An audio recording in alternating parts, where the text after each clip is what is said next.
want to appear in the recording. If anybody doesn't want to appear in the recording, then switch your camera off and don't do audio. You can put notes in the chat if you like, but we will put the recording on the faculty website as the previous 3 webinars are already up on that faculty website, so anybody can go back and watch them. Anybody who's unable to come is able to see them. So with that, I'll hand over to Johnny to introduce our speakers for today. Thanks, Catherine. I'm really glad you reminded me to hit record. Can you hear me okay? You're a little bit quiet, Johnny. I'll speak up. So I'll keep this short. I'm really excited to welcome everybody to our 3rd webinar, the Building Back Better in Primary Care and Public Health. Today we've got Dr. Luisa Pettigrew, Bernd Rechel, Richard Garlick and May van Schalkwyk, I have to say I pronounced that right, who I'm really pleased we've managed to get them together. They wrote a opinion piece for the BMJ not long ago, asking, I think, some quite pressing questions around how things were planned, how things were delivered, how things were funded, and kind of really where the overall integration was when it comes to public health and primary care in England, in NHS and Public Health England during the pandemic. I'll hand over to them. Guys, just let me know when you want to change the slides, and we really look forward to hearing your talk. Thank you so much for joining us. That's great. Thanks very much, Johnny. Good afternoon, everyone, and thank you so much for inviting us here today. As Johnny said, our topic is COVID-19, and we ask whether potentially there's been a missed opportunity to strengthen and better integrate primary care and public health in England during the pandemic and possibly elsewhere too. As Johnny said, I'm Luisa Pettigrew. I'm a GP in London and a doctoral research fellow at LSHTM, and I'll let Bernd, Richard and May introduce themselves too now. Yeah, good afternoon, everyone. Great pleasure for me to be here with you today. And I'm working as a researcher for the European Observatory on Health Systems and Policies, and I'm based at the LSHTM. Yeah. Who wants to go next, Richard? Yeah, I'll go next. Good afternoon, everybody. It's good to be here. I'm a retired GP. I worked in Camden, in Kentish Town, and I'm also retired now, consultant in public health, and trained in East London, and actually worked in Hertfordshire. Good afternoon, everyone. So as my colleagues have said, my name is May van Schalkwyk. I'm actually a public health registrar, but I'm out of training at the moment doing my PhD at the London School of Hygiene and Tropical Medicine.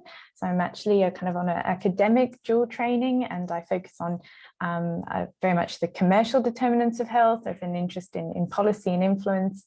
But I was interested in this particular topic because I was on, I actually went back into training last year to help with the pandemic, and Luisa and I were kind of very interested in what was happening between the relationship of primary care and public health during the pandemic, but then also a kind of interested more broadly as to what that looks like in training for both specialties in general. So. Great, thanks everyone. So next slide, Johnny, please. Thank you. So Eleanor Barry and Johnny reached out to us off the back of the slightly controversially titled BMJ opinion piece, where we questioned where was integration between public health and primary care in the response to COVID-19. And we asked this as despite the significant focus on the importance of health system integration by the NHS in recent years, as a frontline GP, it has felt like the integration is often not there with public health. And in particular, we felt quite compelled to write this after seeing the eye-watering spend on the test and trace system relative to the annual spend in England and all public health and general practice services. Thanks, Johnny. Next slide.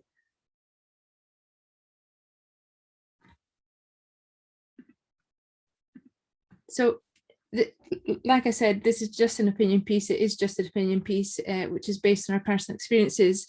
And I really highlight sort of these screenshots of other papers that are emerging because there's growing research that's collected in a more systematic way about how countries have responded to the pandemic. But whether it's an opinion piece of ours or a more structured piece of research, really seeking to understand how public health and primary care have worked together to respond to the pandemic is really a common theme throughout the literature, not only in the UK, but worldwide. Next slide, please, Johnny. So while we asked some questions or were maybe a bit critical in this talk, we really want to acknowledge that overall and relative to many other settings, primary care and public health teams across the UK have worked very hard and worked together and responded the best they could to the pandemic, which is highlighted in this sort of table that you can see from a recent BMJ Open article that compares how primary care has responded in different countries in the world and specifically looks at how it integrated with public health functions. Next slide, please. So it'd be helpful also just to revisit here the features of local primary care and public health teams that place them in a unique position within the health system to not only respond to the pandemic, but to create synergies and provide better care to local populations. So these features include that local public health and primary care teams look after communities throughout their life course. They have expertise in disease prevention and health promotion. They deliver care to people close to where they live and they know the local areas. In the UK in particular, GPs hold electronic health records for the majority of the population. This has their full medical history, contact details, household members, and then primary care clinicians know who their most vulnerable patients are generally trusted by their patients and look after care home patients who were some of the most effective during the pandemic. And the GPs often have a close working relationship with the care home teams, as do local authority and public health teams. Next slide, please. So as we mentioned at the start, it was the eye-watering spend on track and trace as well as PPE that really got us questioning the decisions that had been made at the start of the pandemic, which resulted in outsourcing a large part of the initial response and arguably neglecting the potential contribution of primary care and public health teams at locality level had such an investment been made in them. Next slide, please. And so to put the figures into context, it's helpful probably to revisit some of NHS England's annual spend on the NHS. These figures are from 2019 and 2020. And what you can see is from 841 billion collected on UK taxes, 130 billion of that was spent on the NHS. And then from this, PHE received 0.6%. Directly commissioned public health services received 1.3 billion, 1%. Local authority public health received around 5.7% altogether, and general practice, excluding prescriptions, received about 6%, that's 7.8 billion. So to pay for all of NHS England's public health and GP services 1 year, it costs around 17 billion in total, just over about 13% of the annual NHS budget. Next slide, please. So if we now look at the NHS spend by July 2020, around 4 months into lockdown, 32 billion had already been committed to the pandemic, and a whopping 10 billion of this on the track and trace. This is more than the entire cost of general practice services in 1 year, and alongside the cost of PPE, well over the cost of all public health and general practice services in the country for a full year. Next slide, please. If we then look at spring 2021, what we can see is figures from the National Audit Office indicating the estimated cost of the vaccine programme seems to have been half of what was spent on track and trace by July 2020, coming to 5.1 billion. This actually makes the vaccine programme seem cheap in proportion and considering its positive impact on the population. Next slide, please. So, when you consider the unique position of primary care and public health teams in the local communities, these figures inevitably raise questions of whether some of the funding could have been spent more effectively to strengthen local public health and primary care teams and enabling them to better work together. Thanks, Johnny. So looking a little bit more detail at different aspects of the response to the pandemic, the track and trace system was principally outsourced, with GPs and local public health teams largely being left out of the process and not receiving notifications and being more involved until later on in the programme. the track and trace programme was plagued with criticisms about being ineffective at tracing contacts. So for me and for us, this raises questions about whether COVID outbreaks could have been better controlled if potentially GP practices and community nursing teams had been given access to PCR tests to test patients once they became available. If GP practices and local public health teams had had greater involvement in contact tracing. If local primary care and public health teams had started to receive test results sooner, and if potentially pre-existing relationships between public health and primary care teams had been stronger and channels of communications had been more effective prior to the pandemic, would have been able to respond more quickly and effectively to outbreaks at the start of the pandemic. Next slide, please. So if we look at communications, most of the communications have been centralised during the pandemic. There's of course strengths in such an approach, such as consistency, national reach, economies of scale in producing policy and communicating it. But again, perhaps there was missed opportunities to better utilise local public health and primary care teams.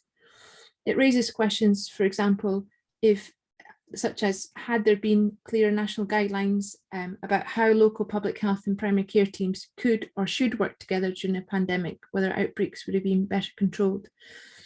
If local primary care and public health teams had had greater involvement in communicating with the local population about what was happening and what to do, could things have been better controlled? Whether communication about testing, tracing and infection control, and particularly around care homes, had been managed differently between Public Health England, local public health teams, GP practices, community nursing teams and care homes, whether that would have reduced outbreaks and the number of deaths. Next slide, please. So primary care and public health teams and local authorities were called in really to help identify and support the most vulnerable and those self-isolating at the earlier stages of the pandemic. But it wasn't really until general practice was asked to help with the vaccination programme that public health and primary care really started to work together throughout the country. And there are now important opportunities to work together to address risk factors which lead to adverse outcomes from COVID infections and to address some of the inequalities associated with and generated by COVID too. Next slide, please. And so looking forward, we've mentioned a bit about primary care networks. So these are potential vehicles to help some of this integration and better collaboration happen alongside the emergence of integrated care systems. For those unfamiliar with PCNs, they were established in 2019. There's about 1,200 of them across England. Each of them cover anywhere between sort of 30,000 to 50,000 people, although sometimes they are bigger, and have a handful of GP practices who remain as independent businesses, but are effectively made to work together through a direct enhanced service, so a contract between them and NHS England. The focus of the contract over the last 2 years have been around the delivery of extended hours, diversification of the workforce, so social prescribers, pharmacists, physiotherapists, paramedics, mental health practitioners are increasingly going to become a standard part of the general practice workforce. Other aspects of work have been highly relevant to public health functions, including earlier cancer diagnosis, screening, flu vaccination, improving care in care homes, tackling neighbourhood inequalities and cardiovascular disease prevention. And of course, it's been through PCNs that the vast majority of COVID vaccinations have been delivered since December 2020. PCNs are set to be sort of what they've described as the neighbourhoods or the building blocks for the new integrated care systems. And I'm not wanting to neglect Scotland and the rest of the UK, Wales and Northern Ireland. There is the emergence of GP clusters and other types of networks of GP practice in the other countries in the UK, although they don't seem to be so enshrined in policy and in their role going forward for the next few years. Thanks. Next slide, please. So to summarise, the unanswered questions that have come to mind around integration and role of primary care and public health are: could COVID-19 funding have been better spent to more effectively strengthen public health, existing public health and primary care teams, and helping them to work together better? Could outbreaks have been better controlled if pre-existing relationships and channels of communication between frontline primary care teams and local public health teams had been stronger? Would it have been better if GP practices and community nursing teams had been given access to PCR tests for patients once it became available? If GP practices and local public health teams had started to receive test results sooner, would it have been better at controlling outbreaks? If local primary care and public health teams had had great involvement in contact tracing, using their network, using their contacts on their electronic health records and their knowledge of the local communities to trace contacts, and if their involvement had been greater around communicating to local population about what was happening and what to do, levering on that trust and relationship throughout the life course between primary care teams and local communities. And could a communication around testing, tracing, infection prevention control measures have been managed differently between Public Health England, local public health teams, GP practices, community nursing teams and care homes in particular, where this was a big issue at the beginning, where patients were being discharged from hospital with COVID positive tests back to care homes? And really, could it have been better if there'd been clearer national guidance around how local public health teams and primary care teams should or could work together in general, and in particular, in this case, during a pandemic? Next slide, please. And so if we ask, there are many factors that are likely to have influenced the reasons for the decisions made. And so trying to understanding may help us to better understand them. And in order, by doing so, we can potentially help strengthen that collaboration between primary care and public health, and therefore strengthen our response to the pandemic and healthcare system in the future generally. So things that might have influenced decisions: the time pressures of a pandemic. Inevitably, everybody was very time pressured and with limited information, so things had to be made, decisions had to be made in a hurry. Potentially political ideology of the government, private versus public services, centralised versus delegated control. The government has been accused of cronyism, in particular with regards to PPE and track and trace contracts. Did this influence decisions that were made?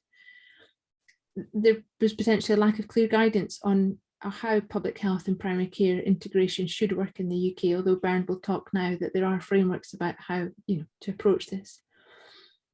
A lot has been said already about the chronic disinvestment in local public health teams that have left them, scarcely with limited manpower to engage with local practices. There's been repeated fragmentations and reorganisations of Public Health England, local public health teams and primary care teams in the past and likely to be so in the future. This all affects that longevity of the relationships between local individuals and local leaders in the front line and local commissioners.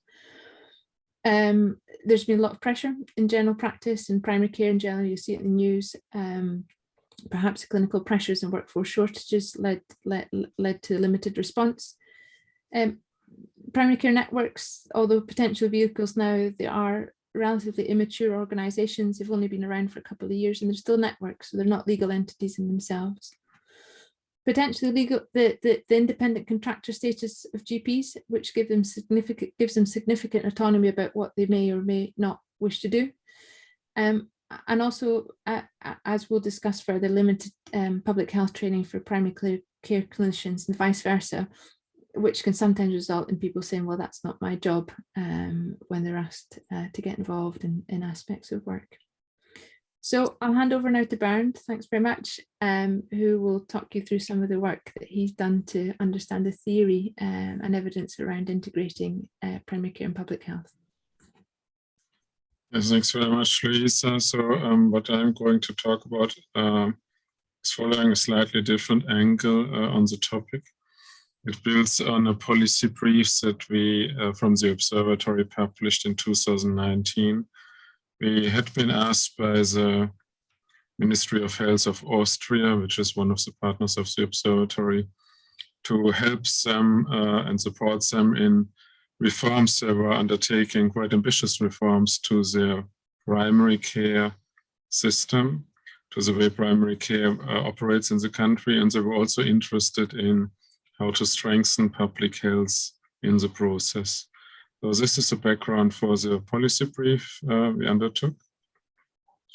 And the policy brief was based on a systematic literature review. Johnny, if you could move to the next slide, please.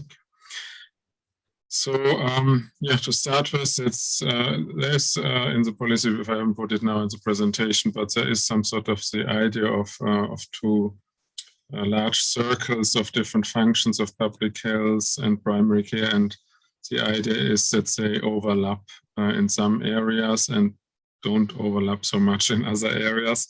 So there are functions like health impact assessment, which are clearly public health thing, and others acute care of patients, which are clearly something primary care should do. But then there are many others where there's an overlap, and both primary care and public health have a stake in, say, vaccinations, as Luisa mentioned already.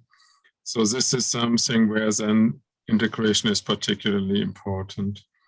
And looking at the literature, it was interesting to see that actually there wasn't that much I could find in the review on the benefits, health benefits, which you would expect from better integration, but it hasn't really been looked into.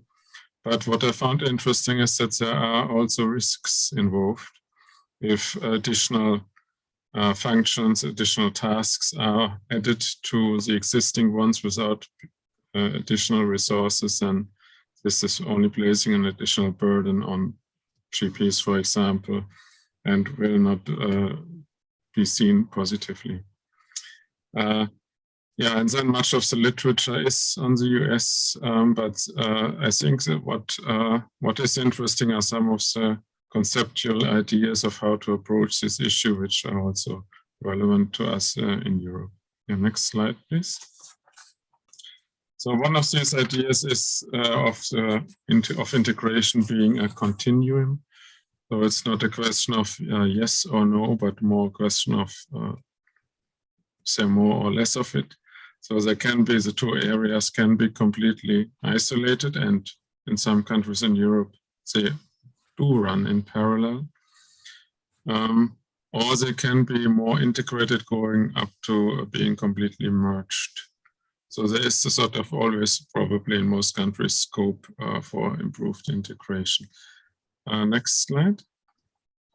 Yeah, and this is, I think, probably the most important one coming from the review, which is a way of thinking about how to group, how to categorize interventions that aim to improve integration between primary care and public health.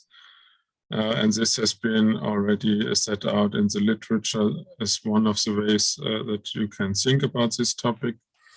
So one of them is to coordinate healthcare services for individuals. You bring, for example, public health and primary care professionals together at one site through co-location, which is obviously of benefit for integrating services. And we've heard already from Luisa on the primary care networks and the increasing range of professionals involved, which then goes into that direction, and what the reforms of primary care in Austria are working towards is exactly this, moving away from the predominant model of single GP practices towards multi-professional teams. A second approach is then applying a population perspective to clinical practice. So this is applying a public health lens to primary care to make it more effective.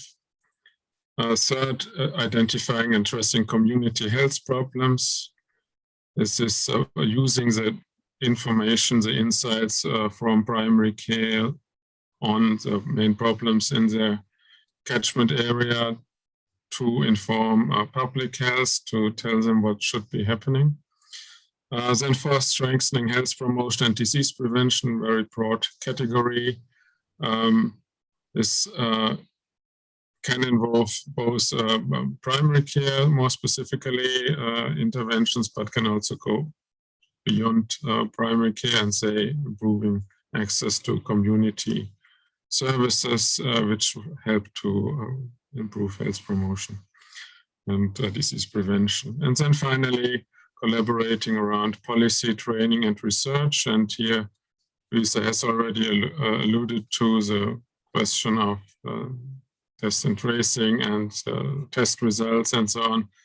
There's also in some countries, you have sentinel surveillance practices, which then public health can pick up on information from on communicable diseases.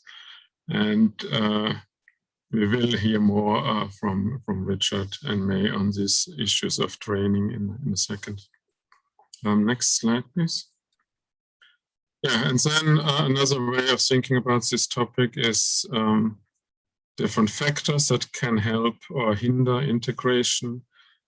One way is to distinguish between systemic, organizational, and interpersonal factors. So systemic factors is really relate to overall governance of the system, but also such issues as funding, as Luisa has pointed out. Organizational factors, again, yeah, it's obviously related to the organization of primary care and public health, but there are also things like geographic proximity of partners. For example, are the catchment areas of primary care practices, do they differ from the areas for which public health is responsible for? And this can lead to all sorts of challenges. And then there are interpersonal factors, which Luisa has also alluded to already, but which can be addressed to improve integration. Next slide, please. Yeah, and this is already the last one I wanted to show. Again, this has been pointed out in the US. Some useful principles for how integration, or what principles should be followed to improve integration. And some of them I have already mentioned in the relevant factors in the previous slide, but these are important: a shared goal of population health improvement, community engagement, leadership needs to be aligned, there needs to be sustainability of structures and funding, and the sharing and collaborative use of data and analysis. Yeah, that brings me to the end of my part. And I hand over to Richard. And next slide, please. Thank you very much, Bernd, and good afternoon, everybody. I'm pleased to be here. In my introduction, when I say I was retired, I've not quite left everything behind, and I remain as a GP appraiser. And so I know about the pressures that have been for GPs over the last year during the pandemic, and about their current pressures. And I've also been a vaccinator since the beginning of the year. And I have a career over 40 years in public health and general practice, and I've wanted to see more integration of public health with general practice for all that length of time. And I could see that there might have been better outcomes in the pandemic if there'd been more collaboration between primary care and public health. So when Luisa contacted me about being part of this letter to the BMJ, I was delighted to take part. And at that stage, the test and trace and whether it was helpful or not was very much part of the news, and I could see perhaps things might have been had a much better outcome if there'd been more collaboration between, as I say, primary care and public health. So next slide, please. But first of all, I want to talk about the benefits of public health trained practitioners in primary care. And my first point is about the relative size of the public health workforce compared with those people who would regard themselves as having a primary care working hat. And when going back to the 1990s, when I was in general practice, most other general practitioners didn't really have much of an idea of what a public health practitioner did.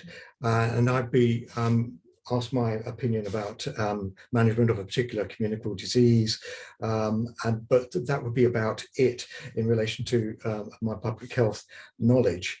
So they didn't know what else I did unless I talked to them about it. Nowadays, I think GPs have much more of an idea.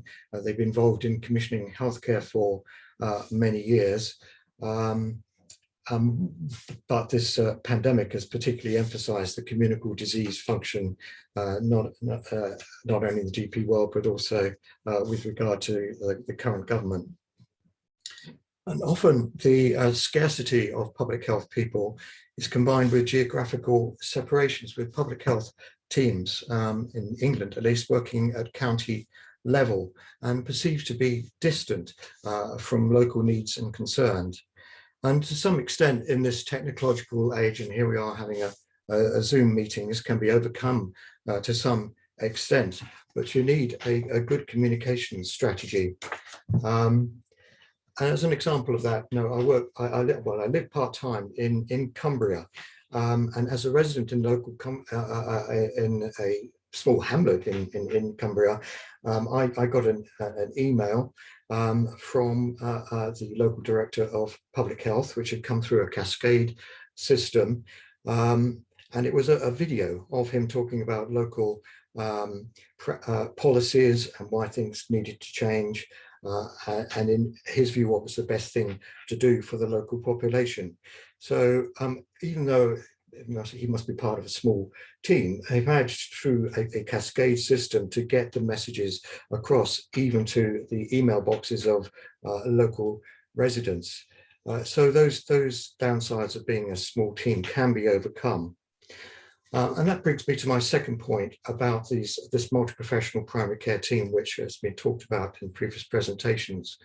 Over the years, I've observed that GPs, from working alone, have now give part of their responsibility for initial consultations to many other types of practitioners. They continue to value their intimate one-to-one relationship with patients in the consulting room, but they can see that for acute conditions, for instance, a paramedic is very, very useful for monitoring long-term conditions. Then pharmacists or nurse practitioners are increasingly used in many practices. And to some extent, the use of these practitioners come across because of the increase in demand for emergency consultations and the better monitoring that goes on with long-term health conditions. So we hear a lot about in the news about the increased demand for primary care and burnout of general practitioners and other primary care practitioners, and that the RCGP is calling for another 6,400 more GPs. So that to get them to take on an additional responsibility for population health is a big ask when they're working 12 to 13-hour days. But there are signs that in the primary care world, this additional responsibility is taking form. And I know that Redwell, a popular GP education provider, is now offering a seminar on population health, which brings me to my next point about where should the population focus be. And 20 years ago or so, I was lucky enough to go to Cuba to a meeting between UK and Cuban GPs. And as part of that visit, I went to the GP presenting his annual health report to his practice population. There were about 40 people in the audience, and they were listening intently to what he was saying. He had a graph with showing what was happening to a particular health problem, and then talked about what they were able to do about it. But alongside this health report, these GPs also had quite a lot of pastoral care included in their job. and they regard it as integral to their job. So they would do cold calls to family.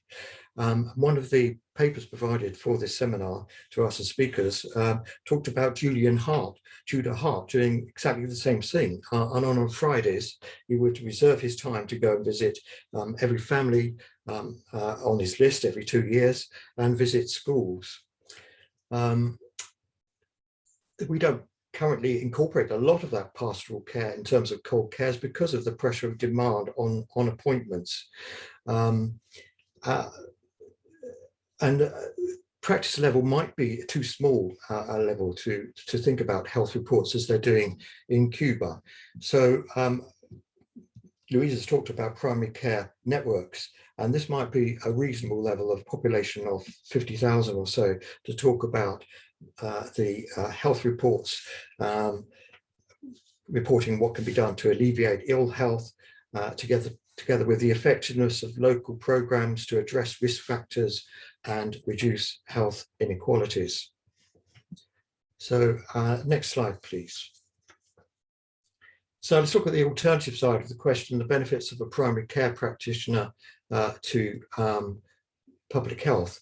And having a clinical background, being a currently practicing clinician, does have advantages in the area, particularly of healthcare, public health. I've noted here examples of the production of clinical guidelines and pathways of care. Knowing what actually happens on the ground with the management of a health problem gives you a head start in thinking about how a system could be improved and recognize the relative benefits of a particular health system change. And clinical practice also helps in recognizing what would be a reasonable target for improvement and to address consistently missed targets and incidents of clinical harm, which I've indicated in my last bullet point. So I hope that's given some food for thought and for subsequent discussion, and emphasize some of the points which my previous speakers have talked about. And at this stage, I'll hand over to May. Okay, well, thank you very much, Richard. And so I'll just be giving a very brief overview, really, of what I call the kind of primary care public health touch points along the training pathways, building on what Louisa and Richard and Bernd have said so far, and then placing that within the current context and then opening it up for discussion. So next slide, please. So I think it can be helpful to think about, outside of the COVID-19 context, where are the opportunities, where do we have opportunities for collaboration along the public health training pathway? And I thought these are very much just examples, and there'll be many more, but I thought it was kind of useful to kind of start to flesh that out and look at it across what we call the kind of public health pillars, because we tend to see training along these lines, but obviously there's very blurred boundaries across all of these. So it's really just for the purpose of today's discussion. And so just going back to what Richard was saying, there's obviously a lot of scope for collaboration and in health, what we call healthcare public health, which is very much about public health, supporting the health systems to understand how to take much more of a preventative or public health approach to the care they're delivering. And of course, this is very much involves working closely with primary care, but also hospital-based medicine and the links between those and how we strengthen population health in that way. And then kind of moving towards the kind of health promotion or health improvement, and that was extremely broad definition there or term. And I thought it was important to maybe think about this in the context of, for example, the public health team in local authorities who are very much working on prevention agendas and at times may be able to work quite closely with primary care in delivering prevention, in particular in a local authority setting.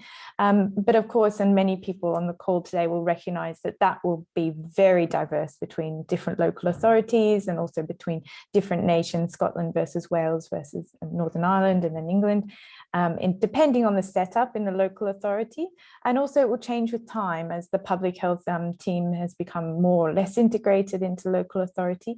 And of course, the turnover in staff and the relationships that are built and then lost, because unfortunately there does tend to be quite a bit of turnover in public health staff in particular. And then also thinking about other opportunities, working with the kind of larger health networks that might involve public primary care. So there's a public health team in the GLA, for example, the Greater London Authority, and TfL, and that again might involve working alongside primary care to take on more of a prevention population health perspective, and also in the Department of Health and Social Care. So again, there's public health opportunities there to work closely with primary care.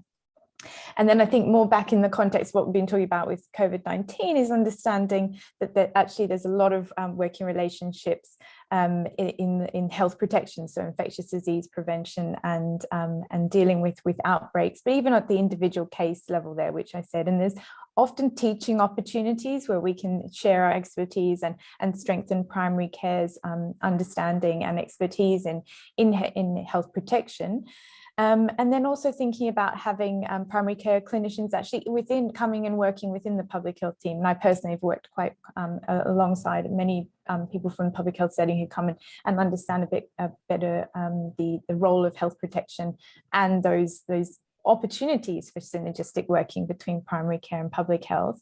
And then what I have here is just this kind of the column about academia and research, and actually that might be happening all across these other pillars, but sometimes in and of itself is a public health placement, or as I said, I'm actually out of training doing a PhD, and that provides an opportunity often for public health to be contributing to research that might be involving working directly with primary care or kind of health systems more generally. So next slide, please, Johnny. But what I wanted to capture in this slide was to say, and maybe building a bit on what Bernd was saying, is that there's a lot more scope here for understanding how these collaborations and working together, what the impact is. It's going on every day, but often we don't understand potentially what impact we're having. And again, as highlighted by Bernd, that's not necessarily, it's not inevitably beneficial for health. And even down to simple logistics, like what are the optimal lengths of a placement or a collaborative working, and what about the type of collaboration? And of course, as I mentioned, the fact that you lose institutional memory or that relationships are built up, but people move on, and what are the implications of that? And then I think it's really important, I mean, Luisa set the scene beautifully with what has happened and the questions that remain, but it's also understanding that it's still very much a context in flux, and that with change comes great opportunity. But as I was saying, it's not inevitable that health benefits from these changes, or that health will be at the center of change. And we're in a time where we're coming out of crisis and there is change, and how do we make sure that's beneficial? So for example, we've got the dissolution of the PHE and the establishment of the new Office of Health Improvement and Disparities, and a commitment to greater working across government agenda of health of promoting health.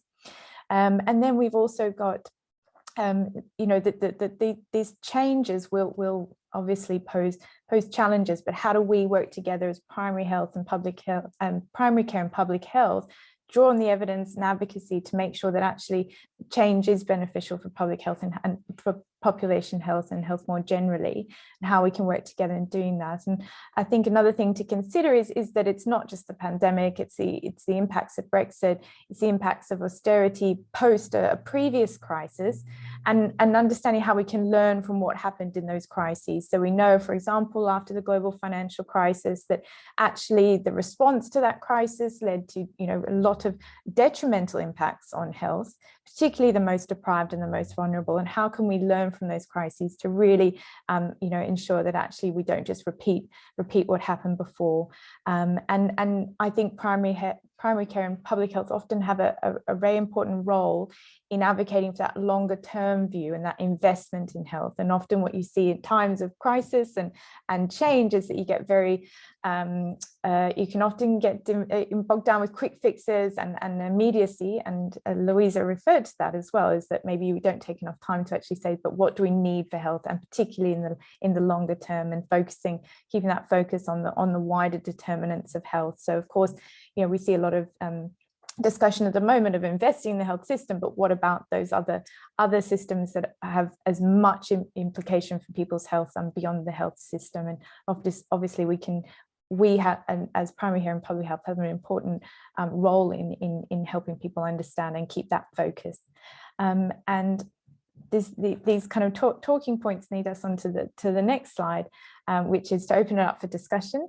And I'll just pass you back to Luisa, who'll pose a few discussion points, but I think we've had a lot of great questions so far as well. Thanks, May. Thanks, Richard. Thanks, Bernd. That was really great to hear. So really just 3 questions for the discussion, although there's lots more, and happy to generate a discussion amongst everyone who's here around any issue that sort of has come out of what we've presented. Next slide, please, Johnny. So here we've sort of presented 3 questions that we can discuss. So question 1, could funding have been spent more effectively to strengthen existing public health and primary care teams and help them work better together? And if so, how? Question 2, what needs to happen now to deliver a more integrated response between public health and primary care to COVID-19? And then question 3, what challenges will there be to using primary care networks and the new integrated care systems as potential vehicles for better integration between the functions of public health and primary care, specifically in England, but there might be similar changes in healthcare system structures elsewhere in the UK and internationally that have similar challenges. And so how can we overcome these challenges? So I guess, Johnny and Catherine, over to you and over to the audience. Thank you so much, Louisa and all of you. That was absolutely fantastic, I have to say. So many questions coming up in my head. I think thankfully as time went on, there's lots of questions coming in the chat box as well. The normal format is that we kind of pose questions, given that we've got quite a large audience, directly to you guys. But I just wanted to see, and people can put their hand up if you wanted to, given you've started the discussion there, looking to have a little bit of kind of conversation back and forward, I thought we could invite if anybody wanted to respond initially to your presentations, any of these questions at all. I'll try and have a look for hands.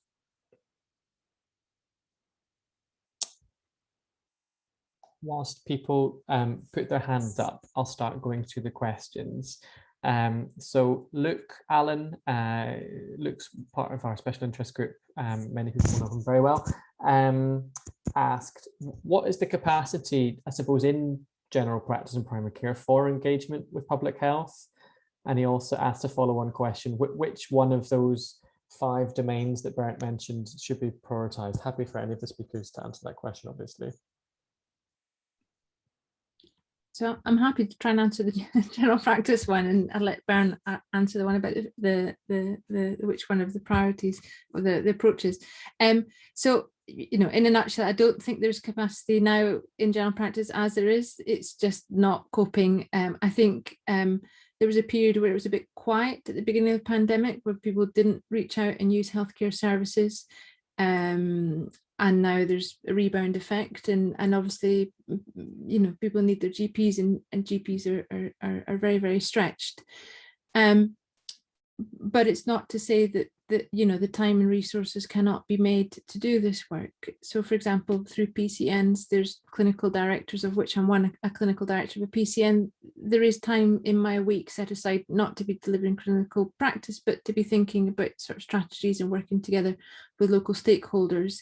And there's potential for other GPs and other primary care healthcare professionals, whether pharmacists, nurses, you know, and other people, practice managers, to have time earmarked to do this. But I think the key thing is to have that earmarked time, and therefore that needs to be funded, and whatever they're doing in that time at present needs to be covered by, you know, somebody actually providing the service that they're being taken away from. Thanks, Louisa. Can I just ask a follow-up question there as well, which is, I think in our minds when we're talking about integrating public health and primary care, we're often, my dream is that all GPs are fully aligned and aware and on the same page and absolutely love public health and get it. when it boils down to it, actually, I think often we are talking about just freeing up a bit of an hour a week for the PCN director, or maybe a couple of GPs with special interests. Just normatively, to you and the group, to what extent are we really trying to address the 95% of jobbing GPs who have no interest and are overstretched and going home late, who haven't given population health a second thought? Should we be trying to shift their perceptions in their job descriptions at all, or should we just focus primarily, initially, on PCN directors? Thanks.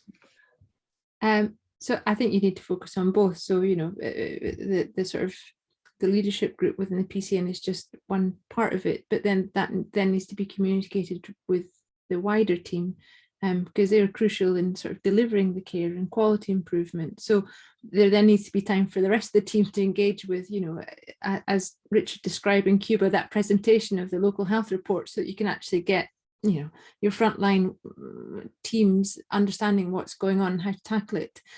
And I think while, you know, GPs are very stretched and overwhelmed, and they probably couldn't face making time for this and don't feel it's a priority, you know, a lot of what they deal with in the day-to-day is preventable, you know, preventable diseases, which with public health input and support can be, you know, eliminated or reduced, you know, from diabetes, overweight, you know, COPD. All these are things that are potentially preventable. You know, and you won't get an immediate reduction to your workload, but over time, with a greater focus on public health and prevention, then actually it should lighten the load for general practice too. But there needs to be that sort of switch in mentality to not just fix the problem, but to prevent it, but also being given the time and the training and so on to be able to do so. Probably hand over to Bernd to answer the question about, you know, where to start maybe. I'm not sure if he... I'm not sure I can answer that question, to be honest, but I mean, what we've seen is that, or what we were sort of asking was, what are the government intentions and priorities into the vision it has for integrating primary care and public health?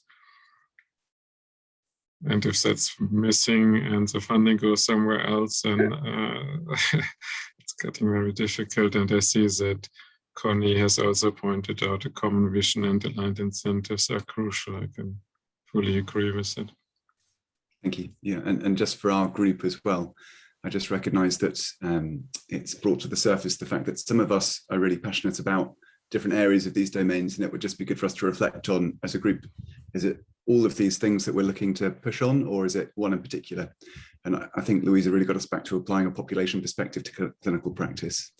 But we also think about, you know, strengthening health promotion and disease prevention, and then the collaboration around dual training. And we've got these different streams within the special interest group that it would be, I think, maybe good for us to collectively revisit at another time and think about which of them matter most to us. But I'll shut up now. Thank you so much. Thanks, Luke. Zafar, I think you wanted to come in on a question about primary care reform. Are you okay to yes, if that's okay. Yeah, sorry. My name is Zafar Iqbal, and I trained as a GP, and I've been public health consultant DPH for endless years now. So, and a lot of my work has been around primary care, and clearly, you know, I feel that primary care is one of the jewels of the crown of the NHS. Just a couple of observations. I think the model of primary care we've had for the last, you know, 50, 60 years since the inception of the NHS, I think does need looking at. I think I do worry about, there are some, you know, newer GPs who are coming through, who are taking over practices, providing a fairly minimal service, not really bothered about quality and just taking the money home, which doesn't reflect the vast majority of GPs who do, you know, who are really passionate about their populations. So there's something in the economic model which is not quite working, and I do kind of worry about that, and maybe it's an opportunity for us to look at how we can create a more public health orientated primary care. And there's some, I've seen some interesting papers, for example, one from Unite on how the model of primary care could be developed in the future. that was sort of one point, and the other point is just retrospectively. I mean, I think when CCGs, obviously CCGs are no longer going to be around in the form they were. I think when PCTs and CCGs were around, I think it would have been fantastic if some of the GP leaders had some training in public health, because they were looking after populations. They had a public health role, and some of them did it really, really well, working with their local DPH and consultants to improve population health. But others were very much, in the framework of, dealing with individual patients. And I think there was something around training of those primary care leaders. If they could have done some public health backgrounds. I'm not sure it's a comment or question. I think we need to reform. We need to critically look at where primary care is going, and we need to look at how we can maybe create a more public health focused primary care. Richard or Louisa, do you have any comments at all? Yeah, I agree with Saffron, and I think the sort of the direction of travel is away from, as Bernd also said, in Austria, away from sort of the smaller single-handed GP to larger multidisciplinary teams covering areas, and that the funding will probably follow that as it is, because increasingly funding is coming down through sort of the PCN structure rather than direct to practices and GP partners. So I think that over the next few years, we will see sort of more of that change, diversification of the workforce, financial levers working at sort of a larger sort of organizational, larger sort of organization in itself rather than smaller GP practices. And I guess GPs in the UK have been heavily sort of incentivized by lots of micro incentives. All the co-op, it's everything's small, and it's, GPs are told this is what you must do to get your money, which in a way, if you give a budget and say, fulfill your ambitions to be a good GP, quality improve, and this budget needs to be spent on the quality improvement work, then it empowers them and gives them more autonomy about, how to improve that population, and without sort of creating some perverse incentives in there around these sort of micro incentives. So yes, and I think that's why I maybe put the point about, is it the independent contractor status that potentially is holding some of this back? I think it's potentially controversial, and there'll be different views on that, but it's worth debating that, I think. And maybe Richard can talk about the dual training, because he's lived through that.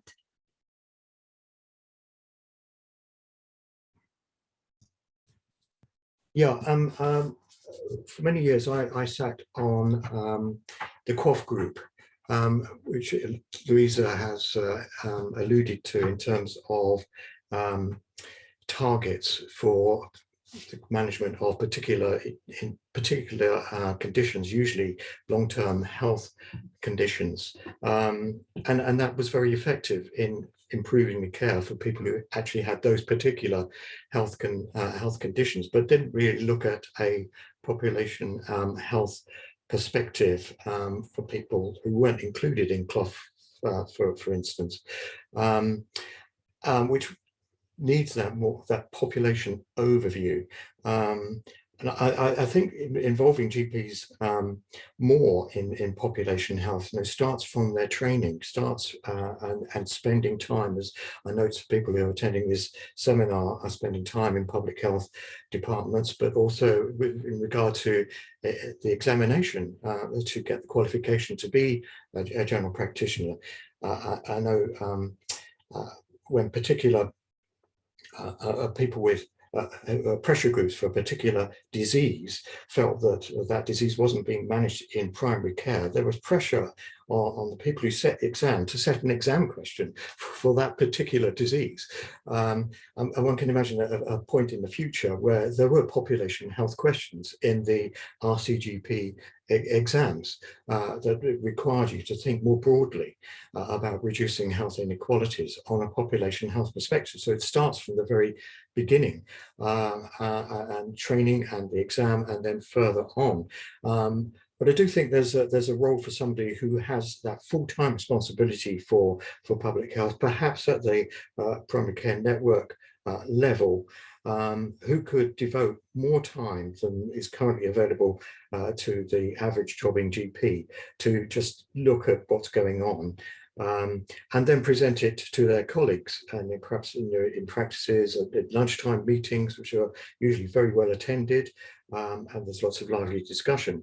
And that could be one way of disseminating it, alongside, as I alluded to in my talk, this use of Zoom, this use of making a little video, which then it comes into the inbox of a lot of people in particular area working in primary care. There are certainly very good ways for dissemination. Thanks, Richard. May, I think you had your hand up to come in as well, did you?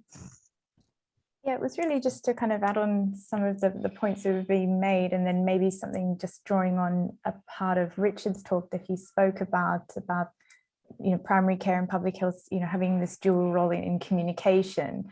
And I just think a little bit also about like Luke's comment about who you're trying to reach. I think the other thing is to say, not to let some of the learning of the pandemic go away. So the pandemic has clearly shown that if you have a population that when a crisis hits is already has a struggling health service, but also is in high levels of ill health, is that no matter what your system does, you were a bit of a sitting duck, and that people were vulnerable to that. So I think there's a lot that we can kind of use there to kind of say that it's very clear that we need to be investing in actually health, not providing in strengthening people's health, not necessarily always focusing on dealing with their problems once they're sick. So I think there's a lot that we don't want to lose from the pandemic, and the kind of clear understanding that hopefully has built. And the other thing of the kind of agenda of the backlog as well is like, well, how do you deal with all that if you then just continually send people there because their environments and their kind of broader population health is suffering. So I think there's a kind of opportunity there to maybe build on that, and also the kind of whole lower the baseline agenda that that doesn't necessarily all need to just go once the pandemic kind of falls into the background again. So that was just kind of thoughts there. Thank you, May. I hope that answered your questions there, Zafar. Erica Andrews, a GP and a population health fellow, I think from Somerset, to the question as well. Erica, are you there? Yeah, I am. Hopefully you can see me and hear me.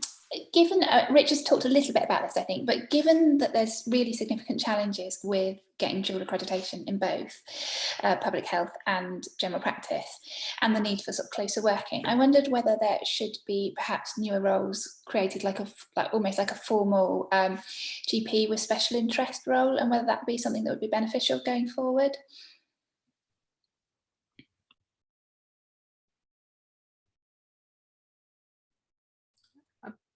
I'll let Richard come in on that, but yeah, I agree, because it's a long journey to do both, clinical training, general practice, and then do public health training with lots of hurdles.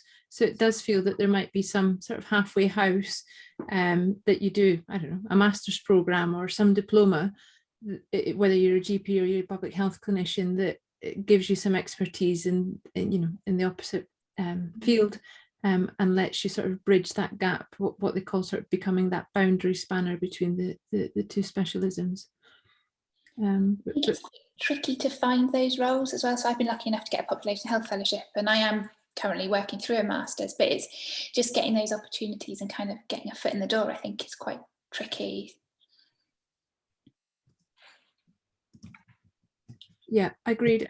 Richard, I don't know what you think, whether you think you'd I think that's an excellent suggestion, really. It would give some dedicated time and some reward and something to aim for doing, say, a master's in public health, which is, a shorter training than the current public health training.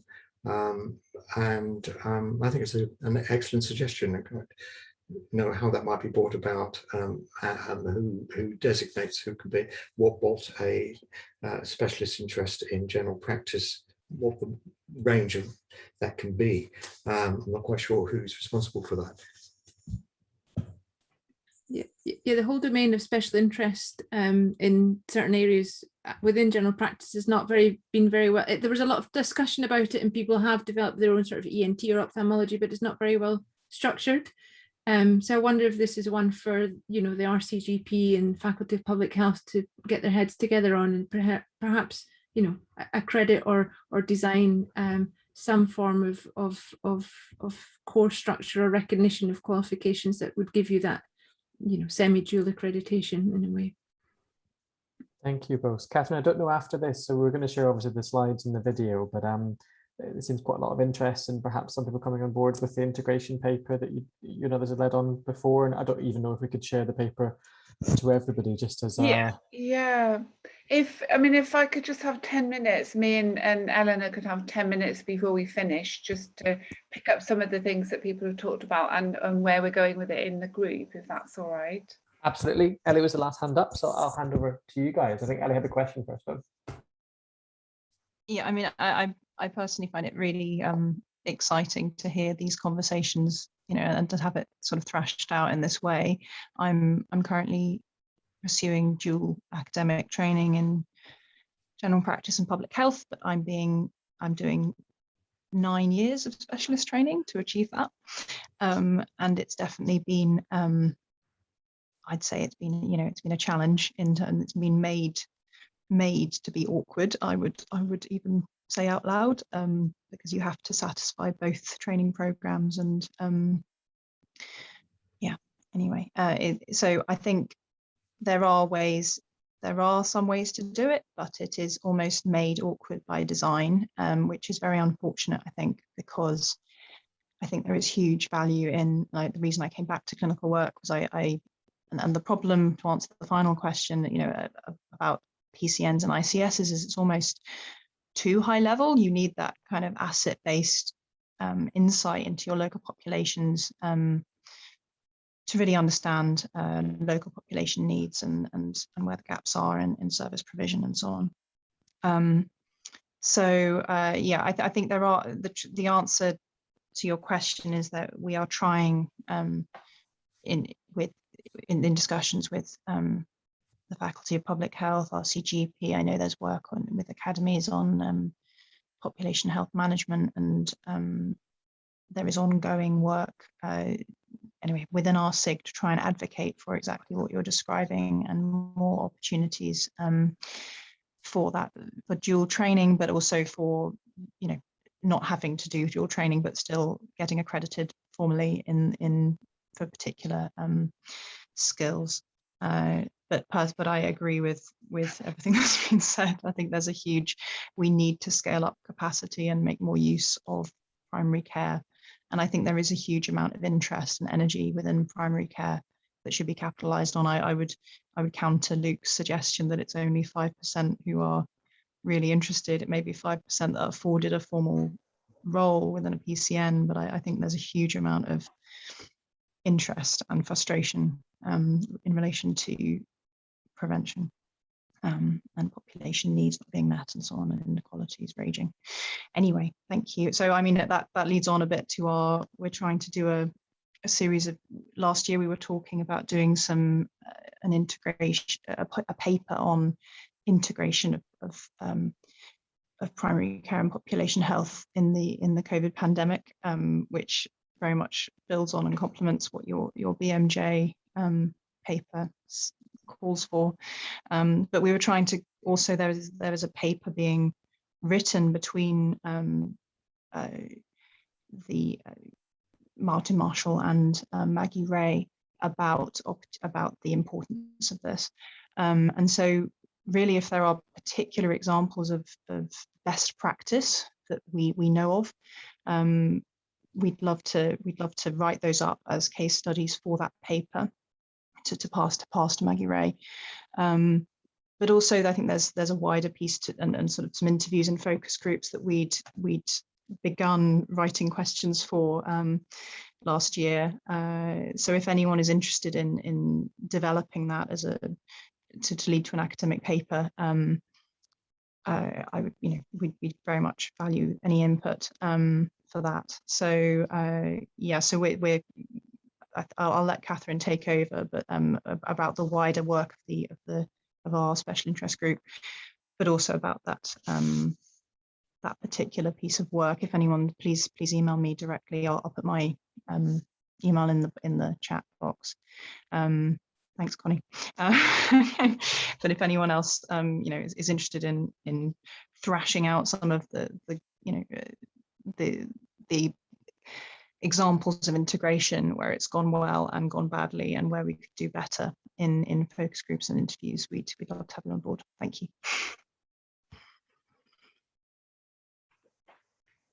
Right, can people hear me? I can't find, I've got my screen arranged, I can't find my mute button, so I can't mute or unmute myself. And I don't know if I'm... We can hear you. Okay, brilliant. And can you see my slide share there? Yes. Okay, brilliant. So that's great. Eleanor and I have just taken over co-chairing the Faculty of Public Health Special Interest Group, and the discussion here has been absolutely fascinating, and it's touched on a lot of the things that we've kind of picked up before COVID and have just been emphasised through COVID. And I've got 100 questions to put to you for, but time is running out.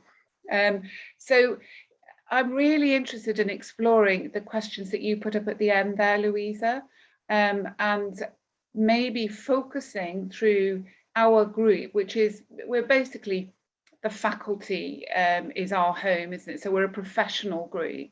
And what we're trying to do is largely around advocating. So all the things that people have come up with as good ideas, these things should be happening. It's the policy makers and decision makers that we can influence. So if we come up with a coherent policy paper, this is what we think should be happening, and then we give it to them. So we are still trying to influence within the faculty, and as Eleanor said, we've met once with Maggie Ray recently. She has a very close relationship with the RCGP. So those are the two key bodies for us. And then the GMC in terms of the accreditation issues, particularly around training and new roles and so on. So that's where we're trying to influence, but we need to come up with the ideas. So, which leads me on to, as a group, how do we organise ourselves, those of us who are really interested in this? And some of us are interested in some areas more than others, and Luke mentioned that earlier. So we do have a kind of overall strategy, and those are I put up there, those are the main areas that we're working on. A lot of what we talked about now sits there within the policy response, but some of it specifically around education and training. If we're talking about advocating for GPs with an extended role in population health, which we've done a lot of work on, so that's a specific project. And then in terms of academic papers, the specific one that Eleanor's talking about there, we did have a small group. We've developed a protocol, we've done some initial work around ethics approval and so on. So Eleanor's leading that, and if I think all four of you speakers, if we could have you engaged in that and maybe have a one-off meeting specifically around that study, and then Johnny has some academic backup and possibility of resource to come in. So Eleanor, if you kind of contact, if anybody can email Eleanor who's interested, and Eleanor, if you reach out to our speakers who are going to nab you, you're not going to get away with it, for that specific project. And then if people are interested in working on something in any of the other areas, particularly maybe around pulling together a policy paper that we can use to influence the decision makers, then please do come along to our SIG meeting, which is our business meeting on the 6th of October. So if you're in the SIG already, you'll get notifications of that, but anybody who's registered for this webinar, I'll send you the details as well, the joining details for that. So it's particularly dividing up what we want to do instead of just talking about the things that should be done, which we're very good at. It's picking out what change is it that we want to see, can we articulate it, and who do we take that to influence.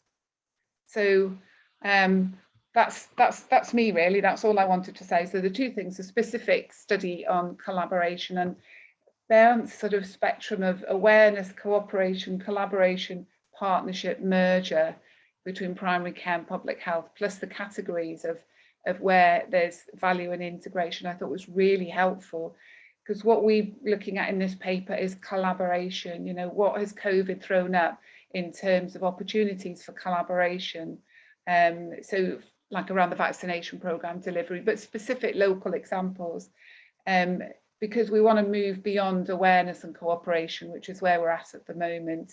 Maybe even awareness isn't that great, but how do we pick out moving further along that spectrum, using examples of collaboration to move it further along that spectrum? So Johnny, that's all I wanted to say about the SIG business.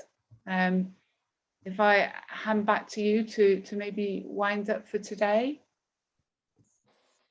Thank you. Well, I was looking through the questions you posted before, Louisa. I think we kind of just skipped past the very controversial polemic number 1 of could things have been done better, should the fund have been spent differently. I think it's fair to say we have got our head around a little bit more around the other questions, and thanks to everybody for being so involved. I think there's many advantages of doing these things over Zoom, probably some disadvantages as well. Really great to see the poll kind of who's working across both disciplines as well, really. So I'm going to stop recording in a second. A huge virtual applause, clap, and thank you to all our speakers from today. We will be in touch shortly with details of our next webinar, with a video recording from today. We will attach the slides if that's okay, Louisa and everybody, and the other couple of the papers and outputs that Catherine and Eleanor have just mentioned. So thank you again. If anybody wants to stay on for 5 minutes from the special interest group, you're absolutely welcome. I'm sure Catherine and Ellie will be here to join. Otherwise, we'll see you next time. Thank you. Thanks, Johnny. Thanks.